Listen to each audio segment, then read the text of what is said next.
Hey guys, welcome back to The Readers. I hope you are having an amazing day. Let's get right into the stories. The first one is a pro-revenge story. To the backstory, this all happened in an EU country. I won't say which one, sorry. I did my apprenticeship in a mid to large size factory as a machine operator. After completing my apprenticeship, I worked in production for around a month. Then I got called into the office and they asked if I could do some holiday coverage. "We need someone who knows the system well," my supervisor Sarah told me. "Would you be interested?" I said yes. Better hours and cleaner work seemed great. I learned the systems quickly since I had manufactured those parts for a year.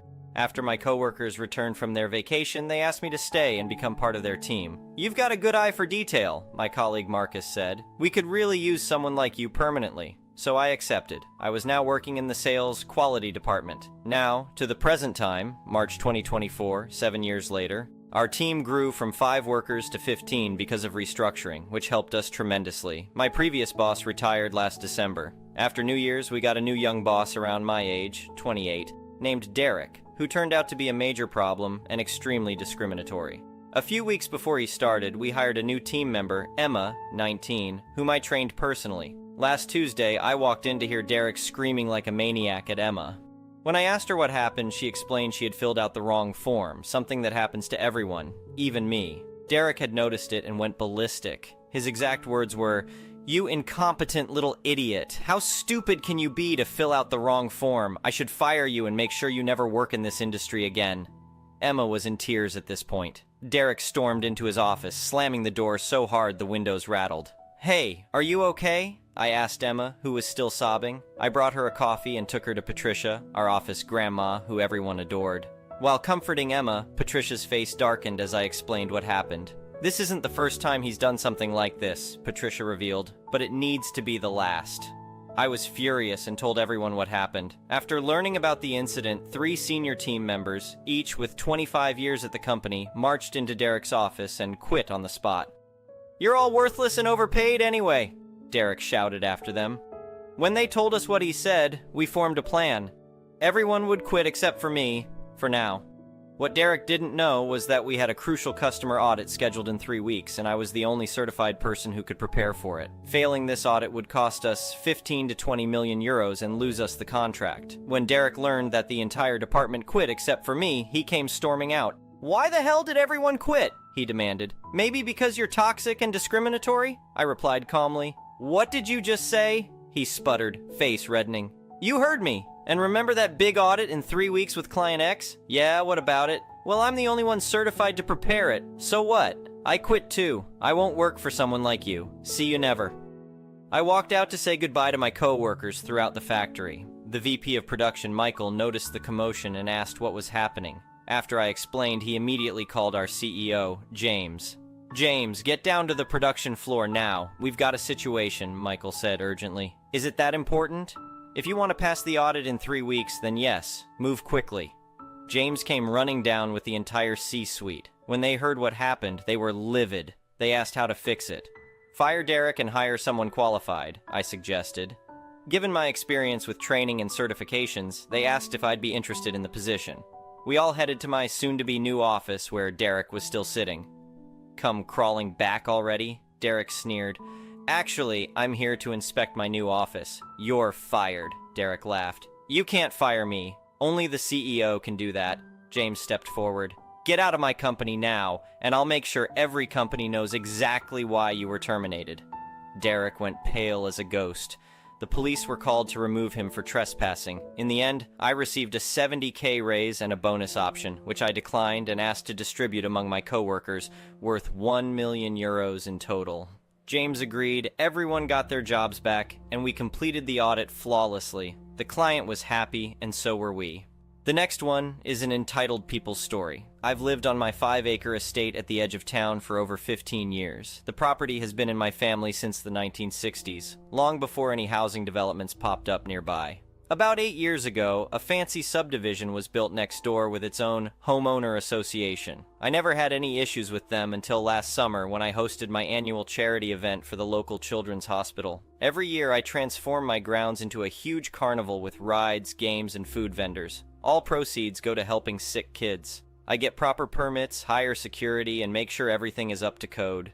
The event has grown popular, bringing in over $50,000 for the hospital last year. The morning of the event, I was directing vendors where to set up when a woman in a crisp pantsuit marched onto my property like she owned the place. She introduced herself as Patricia, the homeowner association vice president from next door. "You need to shut this down immediately," she demanded. The homeowner association board never approved this event. I tried explaining that I wasn't part of their homeowner association and didn't need their approval for anything on my private property. She wasn't having it. "This will bring unnecessary traffic and noise to our community. Plus, your tacky carnival decorations violate our aesthetic guidelines. Again, I'm not in your homeowner association. Your rules don't apply here. Please leave.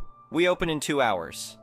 Instead of leaving, Patricia started taking photos and telling my vendors they were in violation of homeowner association policies. Several got nervous and considered packing up. I had to repeatedly assure them they were fine. When she started harassing the ride operators about unauthorized commercial activity, I called the police. 2 officers arrived quickly, and Patricia launched into a speech about her authority as Homeowner Association VP. The officers checked my permits and property records, then informed Patricia she was trespassing. She turned red-faced, but finally left after they threatened to arrest her.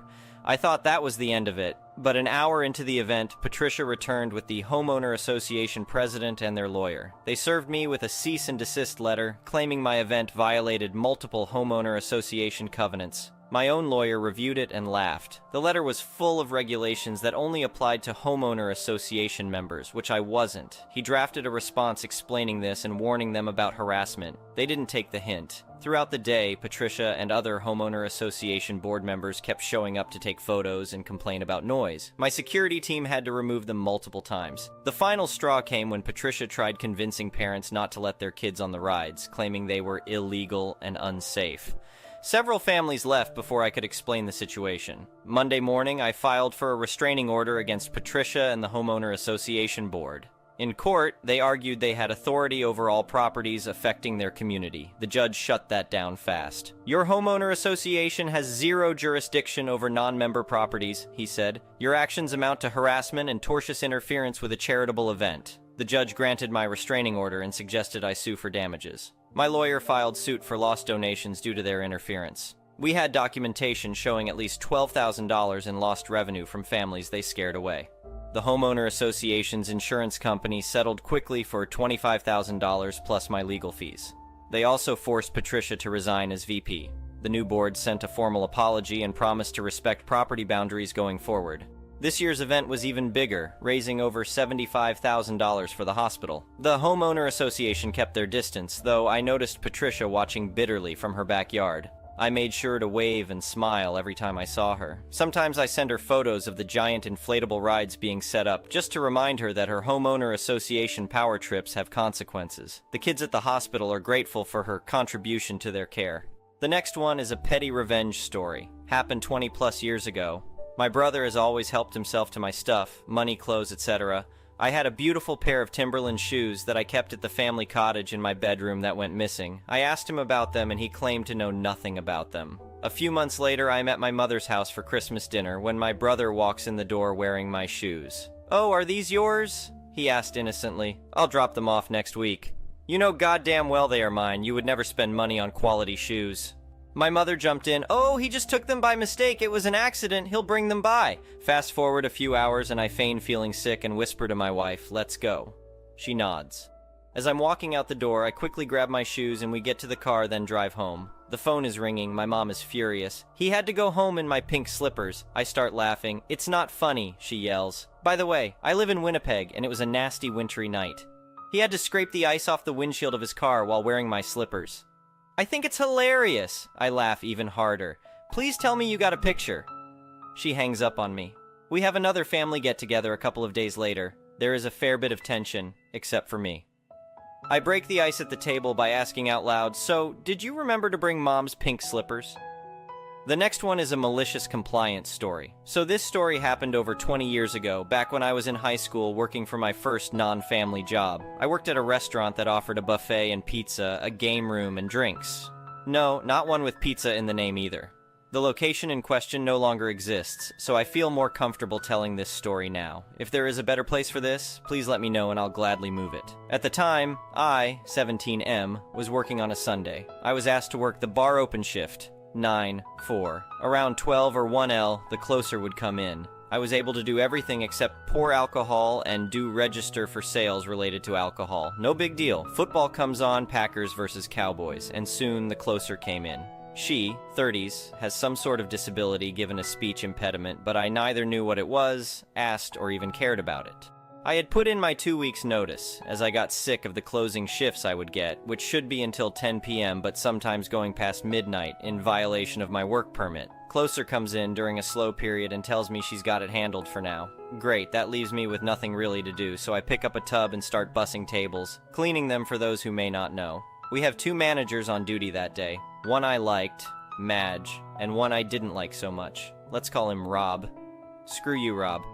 Madge sees me bussing and asks what I'm doing, so I let her know what happened. She sees the bar area getting behind with dirty glasses to be cleaned, along with a long line of customers, and asks me to go back to help. I figure I'll do the glasses and let her handle the customers. That way it's less stress for her. I get there, get going on glasses, and after a few, she sternly tells me she had it under control. I explain that I was asked by the manager to help out over here. She angrily says I'm not needed here. This left me puzzled, but I went back to bussing tables as I couldn't find any manager at the time.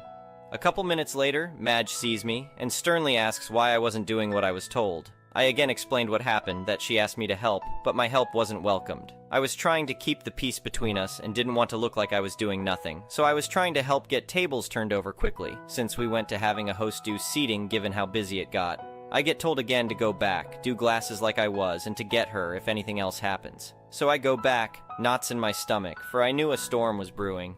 Deep breath taken, I drop my tin off for the dishwashers and go back to the bar. Her line is at least a dozen deep, only one register, and no clear counter space for dirty cups to go. So I grab a couple cups, start washing, but next thing I know, a hand grabs my wrist. I turn over and here it's the closer reprimanding me. Angry at being grabbed like that, I say to her, "Don't you ever grab me like that with that kind of hostility. I was told to be here and to help you by the manager. I do not appreciate you grabbing me like that, and if you ever do that again, I promise you I will consider it an attack on me personally and I will defend myself appropriately." At the end of that, Manager Rob comes around, grabs her off to the side, leaving me to manage the bar by myself. The patrons there who saw what happened sided with me, saying I handled it about as well as I could have and that she was out of line. Nice to have that validation, but it mattered not. Few minutes later, I get told to go home. Wait, what? Me? Don't I get a chance to say my side of what happened? No, go home. If I leave, I'll never set foot in this store again, I say, giving one last chance to do the right thing. I don't care. Go home. Fine, I went home. Rob didn't witness any of what happened earlier, to my knowledge, and sided with her and didn't even bother getting my side of the situation, so I left. The rest of the week I was supposed to be closing the game room, 4-9. I called the next day after school, got the main manager, explained what happened, and said I cannot, in good faith, work the rest of my notice given the hostile work environment that has come up. He thanked me for my time and ensured if I ever needed a job in the future, that I would have one there. Thankfully, I didn't need to go back, but was still nice to know. The next one is an entitled people's story. So, this happened a few years ago during COVID, I don't remember which year, when I worked as a deckhand and lifeguard on a snorkel excursion boat. I'm a free diver, and on occasion also spearfish, albeit rarely. A little before COVID, my friend who is a photographer added me to a dive group she is a part of. I was excited as I didn't have many diving buddies and didn't like diving solo, so I thought I might make some new dive buds. My partner and I live with his parents and his mother is super high risk for complications, so we were pretty strict about COVID precautions and social distancing. I decided to join one of the dive days with about 7 other people in the dive group. I figured it would be easy to social distance. It was my first time meeting these people aside from my original friend. Before we even got in the water, I started to realize they might not be my kind of people. I tried to meet people, but most weren't interested in chatting with me. They made a circle to talk, and I ended up standing awkwardly on the outside uninvolved because they were almost shoulder to shoulder and I needed to social distance. I tried to be involved in the topics, but it felt like cool story bro kind of thing, and I just kind of stopped trying. Well, after that dive, I decided I'd likely wait till COVID passed more to dive with them, unless it was less than 3 people, since none of them took any precautions. I'd still check in on the group a few times a week in case something small was planned, and I felt like joining, but most times it was larger groups or scheduling didn't align. Since I was reading the chats, I learned a bit more about this group, mainly that many in the group are vegan. They didn't like me asking if anyone would like to join a spearfishing session. 1412 were anti-vax. That most were either photographers or influencers. I did have a few good friends in the group, but I had met them prior to the group. I worked on the boat 3 days a week, but my captain wanted to hire another person to work the other 2, 3 days a week, so I offered up the job in the dive group since I knew most everyone could free dive the minimum 40 feet required for the job. Only one person was interested, but scheduling didn't work out. The admin of the group, we will call Maisie, ended up removing me from the group without warning. I didn't find out till I tried to find the chat and it was gone, so I asked her about it. She said she removed me because I wasn't participating in dives right now. I had told the group I was only doing 2, 3-man dives till vaccines were available and/or COVID was less of a concern. This was because most of the dives had been larger groups or scheduling issues, so yeah, I hadn't been participating much. She said she needed to make room for people to join the group that wanted to and that would actually participate. Ouch. But okay, fair. I thought the fact she didn't tell me when she did it was weird, but just moved on since I still had my prior friends. Now, I never told them I also run the social media page for the boat company I work for. And a few days after getting booted from the group, I get a message to our company's SM from Maisie. Is she inquiring about the available position we need filled to help us get more business and survive COVID? Nope. She wants a free half-day excursion to the neighboring island in return for exposure, telling us how her followers will be booking our trip, and she'll bring a boost of profits by promoting us. Can't say I was surprised, disappointed, yes. I don't remember exactly what I wrote back to her, but this is the closest I can recollect. Hello, thanks for reaching out to our company. Unfortunately, due to COVID restrictions, our capacity has been cut in half to adhere to social distancing requirements. This has led to our demand rising since what we could previously accommodate in one excursion must now be split into 2 trips a day at max capacity restrictions. You promise that exposure will increase our bookings, but without a contract showing hard numbers and an agreement to reimburse us if projections fall short of the agreed amount. We cannot warrant a free half-day excursion for exposure over a paying guest. We are also short-staffed and only able to operate 3 days a week at this time, limiting our income even more under the already financial strain of COVID. Local businesses dealing with these setbacks is widely known about, and we find it in bad taste to request free excursions or products from small businesses under this well-known strain. We can offer you a resident discount, but that is all. We hope you decide to support small businesses in this time, however we understand COVID has put financial strain on all. We do have positions open to apply for if you have had trouble finding work and making ends meet in these hard times. She never responded, and I never talked to or saw her again. About 6 months to a year later, the COVID restrictions lightened a bit for travel, and our location was drowning in tourists. Our already high demand skyrocketed, and we were doing 3, 4 trips a day nearly back to back because we were still short-staffed. I busted my ass and I made bank.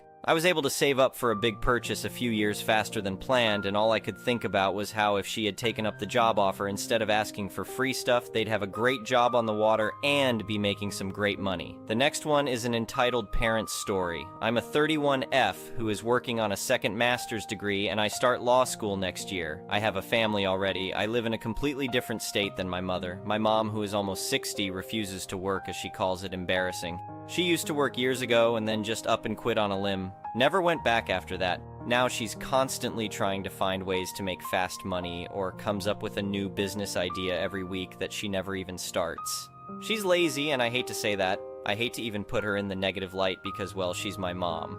But my little sister, who still lives with my mom, asks me for money here and there for school things and that sort of thing, to which I always say yes because she's obviously not getting it from her parent. I feel bad because I want her to be able to enjoy her childhood without being excluded from activities and trends and that sort of thing. Well, me and my sister made a joke about it, how she always asks for money and I send it right away. I think my mom saw that as an opportunity to ask me for money the same way my sister does, so now it's a weekly thing where she's asking me for money. I hate to say no to my mom. There's been a couple times where I'll lie and say I don't have the amount she asks for and I'll send less, but yesterday it pissed me off so much because she asked me for money. Sometimes I don't even like to open her messages because it's like that is all she messages for now. When she messaged me, she blew up my phone messaging and calling saying it was an emergency and needed it right away. I didn't respond until today. I sent her less than what she asked again and sent it through Cash App. She wakes up mad and says, "I clearly told you to send it through Zelle." She clearly did not say that, however. I would have caught that because when she asks for money through Zelle, for some reason it takes her a few days to receive it, and if she needed it right away, why would we go through Zelle?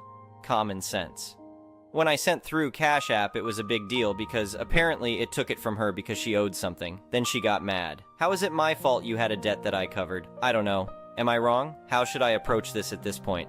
I'm over it. Thank you for watching. I would really appreciate it if you could like the video and subscribe to our channel if you haven't already. We'll see you again tomorrow.